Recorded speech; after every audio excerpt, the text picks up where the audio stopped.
Jemaah Tuhan yang dirahmati Allah Subhanahu wa taala, Allah berfirman di dalam surat Al-Mujadalah ayat 11. Di tengah ayat Allah sampaikan, yarfa'illahu alladhina amanu minkum walladhina utul ilma darajat. Dan Allah akan meninggikan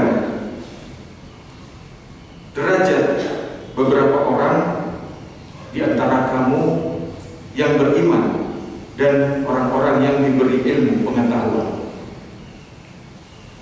Allah Subhanahu wa taala menyebutkan di sini kata-kata ilmu. Jadi ternyata orang-orang yang berilmu itu akan diangkat derajatnya oleh Allah Subhanahu wa taala.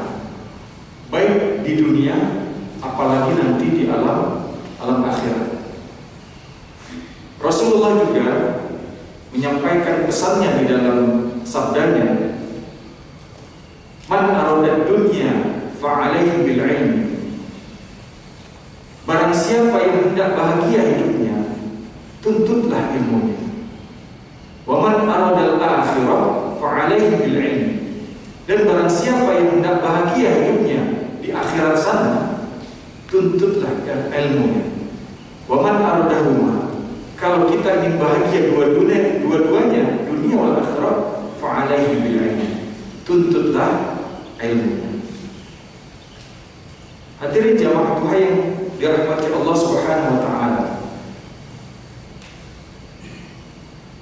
Ibnu Mas'ud ketika duduknya berkata, duduknya kamu selama 1 jam dalam majelis ilmu tidak menggerakkan pulpen dan tidak menulis satu huruf pun, itu lebih baik bagimu daripada memerdekakan seorang budak. Dan memandangnya kamu kepada wajah orang yang berilmu, itu lebih baik bagimu daripada engkau sedekah kepada 100 budak di jalan Allah. Dan salamnya kamu kepada orang yang berilmu, itu lebih baik bagimu dari ibadah 1000 tahun. Subhanallah. Duduknya kita, Pak, Bu, di majelis-majelis seperti ini, tak usah kita menulis, tidak usah kita membuka buku, membaca buku dan lain sebagainya. Mendengarkan saja duduknya kita itu sudah seperti membebaskan seorang budak. Dan pandangan kita kepada tuan-tuan guru kita, ke orang-orang berilmu, sama dengan 1000 tahun ibadah. Ini luar biasa. Kemudian pandangan kita, mendengarkan kita kepada kajian-kajian ilmu agama, itu sama dengan sedekah kepada 1000 orang fakir miskin. Inilah dahsyatnya majelis-majelis ilmu. Bahkan disebutkan di beberapa riwayat, majelis-majelis ilmu lebih baik, kehadiran kita ini lebih baik daripada sholat sunnah 1000 rakaat. Inilah keutamaan menuntut ilmu. Hadirin sholat duha yang dirahmati Allah Subhanahu wa taala, saya mengutip beberapa hadis tentang keutamaan ilmu. Di antaranya adalah, wa man salaka tariqan yaltamisu fihi ilman sahalallahu lahu bihi tariqan ilal jannah. Artinya, siapa yang menempuh jalan untuk mencari ilmu, maka Allah akan mudahkan baginya menuju surga. Kemudian di hadis yang kedua, man kharaja jafito labul ilmi fahuwa fi sabilillah lil hatta yaziji. Barang siapa yang keluar untuk menuntut ilmu, maka ia berada di jalan Allah hingga ia pulang. Hadis riwayat Tirmizi. Jadi dari beberapa pengertian hadis tentang keutamaan ilmu, sungguhlah sangat penting untuk kita mempelajari ilmu. Namun bagaimana syaratnya kita untuk mendapatkan ilmu sesuai dengan konsep-konsep syariah? Yang pertama, menuntut ilmu dibutuhkan keikhlasan. Kita harus ikhlas dalam menuntut ilmu, karena kalau seandainya kita tidak ikhlas menuntut ilmu, maka kita hanya bisa mendengar, tetapi pendengar hanya sampai di situ, tidak masuk ke dalam hati. Butuh keikhlasan. Kemudian yang kedua, syarat yang kedua menuntut ilmu harus sungguh-sungguh. Ketika kita menuntut ilmu harus sungguh-sungguh. Dan yang ketiga adalah niat. Kesungguhan kita dalam menuntut ilmu inilah yang dinilai oleh Allah Subhanahu wa taala seperti sholat 1000 rakaat. Kesungguhan kita dalam menuntut ilmu itulah yang dinilai oleh Allah Subhanahu wa taala bagaikan kita sholat sunnah 1000 rakaat. Kemudian niat. Yang ketiga, syarat yang ketiga adalah niat. Kalau seandainya kita menuntut ilmu, maka niatkanlah hanya untuk mengharapkan keridhaan Allah Subhanahu wa taala.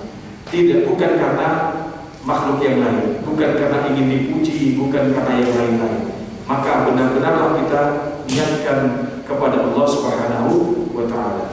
Kemudian syarat yang keempat untuk menuntut ilmu, istiqomah. Istiqomah ini artinya terus-menerus. Misalkan saat ini kita dengarkan majelis taklim 1 minggu sekali, itu rutin terus. Kemudian mungkin kita bisa di komplek ada pembelajaran, ada taklim ahad subuh dan lain sebagainya, kita hadir untuk menuntut ilmu. Mungkin banyak kita hadir hadir di majelis-majelis kita, hadir untuk menuntut ilmu dan istiqomah. Bapak Ibu yang dirahmati Allah, menuntut ilmu itu berat, ujiannya itu berat, karena syaitan laknatullah alaih tidak akan tinggal diam. Contohlah seperti kita kesini, ini kan berat langkah kaki kita. Ke masjid nggak? Ke masjid nggak? Lihat, ada panglima ke masjid, baru kita ke masjid. Tapi harus kita niatkan dari diri kita hanya mengharapkan keridhaan Allah Subhanahu wa Ta'ala. Niat yang kuat, ini yang akan menyelamatkan kita. Bapak Ibu jamaah yang dirahmati Allah, ilmu itu miftahul jannah. Ilmu itu kunci dari surga. Kalau kita mau masuk surga, maka harus kita raih kuncinya, harus kita pegang kuncinya. Sehingga di dalam menuntut ilmu itu kita benar-benar mendapatkan keberkahan. Yang terpenting kan keberkahan. Dulu kami teringat Pak, Bu, ketika mau belajar Al-Quran di kampung itu hanya ada satu seorang kiai. Ketika kita mau belajar dengan kiai, dengan guru, di sana itu ada tradisinya membuat seperti tumpengan dari kalau kita di Sumatera ini dari mulut, itu diserahkan kepada guru. Dari orang tua menyerahkan, Pak Ustadz, ini murid saya ingin belajar, pakai ijab dan qabul. Diserahkan anak kita, diterima oleh Ustadz, kemudian ada seperti perjanjian, diserahkan. Kalau anak kita sekarang tidak, Pak, kita buka pengajian-pengajian di masjid-masjid, anaknya datang sendiri, orang tuanya bahkan nggak tahu. Jadi entah kerjaan, misalkan anaknya hari ini belajar, besok dia nggak masuk, dia tapi dari rumahnya dia sudah berangkat ke masjid, tetapi main bukan belajar, karena tidak ada kesungguhan dari orang tua untuk menyerahkan anak kepada guru untuk dididik agar ada keberkahan ilmu. Makanya mohon maaf Bapak Ibu yang dirahmati Allah, banyak nggak berkah ilmu anak-anak kita ini, sehingga sulit kita didik. Di rumah pun sulit kita didik. Karena apa? Katanya bandel sekali, nakal sekali anak-anak kita. Karena itu tidak ada kesungguhan dari orang tua untuk memberikan, menyerahkan kepada guru untuk menuntut ilmu. Jemaah yang berbahagia, mungkin inilah sedikit kultum singkat yang dapat kami sampaikan. Mudah-mudahan yang sedikit ini ada manfaat wabil khusus bagi diri saya pribadi dan kepada jemaah sekalian. Terima kasih atas segala perhatiannya, mohon maaf atas segala kekurangannya. Kami akhiri dengan ucapan wabillahi taufiq wal hidayah. Assalamualaikum warahmatullahi wabarakatuh.